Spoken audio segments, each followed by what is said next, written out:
Биздин жарандарыбыз болжол менен эсептегенде Россия мамлекетте орто эсеби менен бир 600 000 тегерегинде бар да, официалдуу түрдө жүргөндөр. Бирок ошондой эле канча биздин жарандар эгемелдик алдан баштагандан кийин канчасы Россиянын жарандыгын алгандар да.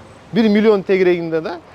Ошол үчүн канча жылдан бери ошол биздин миграция маселеси аябай курч болуп турат да. Мисалы, азыркы күндө биз көрүп атабыз, 2 жылдын ичинде Россия Федерация тарабынан бир топ өзгөрүүлөр, мыйзамдарды катаалдаштырып, ушундай эле мисалы тил боюнча мыйзамдар, экзамен тапшырат, айдоочу көбөлөк алганга, жумушка киргенге, миграциялык саясатты ошол жүргүзгөндө Россия Федерациясы аябай мындай катуу мындай татаалдаштырылган мыйзамдарды кабыл алынды да.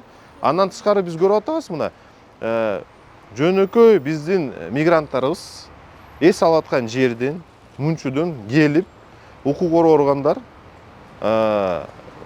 документтерди текшеребиз деп, бирок ошундай бир менин оюмча орой мамиле жасалып кетти да. Менин оюмча бул туура эмес. Анткени кандай эмне болбосун, бул конок, бул жакшы жашоодон эмес. Мисалы, акча табам, бала чакамды багам деп биздин мигранттар башка чет мамлекеттерде жүрүп атат да. Бүгүнкү күндө өзгөчө абдан көп мигранттар Россияда да. Бирок ошондой мамилени эмне үчүн жасалып атат да? Муну ким коргойт? Биздин мигранттарга ким коргойт? Ким жардам берет? Биздин мигранттарды, укуктарды ким мындай юридикалык жардам берет деген маселе турат да. Бул биринчиден тим, ошондой өкүлчүлүк, ошондой биздин элчилигибиз укуктук баа берип, укуктук мындай жардам бериш керек да. Андан сырткары канча жол ошондой көрүнүштөр болуп атат. Социалдык тармактар аркылуу биз көрүп атабыз. Андан сырткары ошондой эле Россия Федерациянын ички иштер министри тарабынан съемкалар болуп атат да. Андан сырткары мешиттерге барып, ушундай бир туура эмес мамилелер жасалып атат да. Бул эмненин белгиси? Биз мисалы ушундай эл аралык байланыштарда Россия Федерациясы менен ЕАЭСте мүчөбүз, ушундай эле СНГде мүчөбүз, ШОСто мүчөбүз, ОДКБде мүчөбүз. Туура эмеспи? Биз алар биз менен тең ата сүйлөшүш керек да.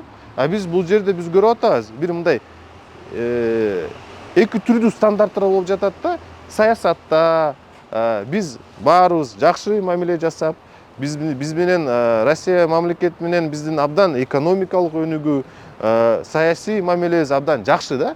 Бирок мигранттарга келгенде бул жерде башка саясат болуп кетип атат да.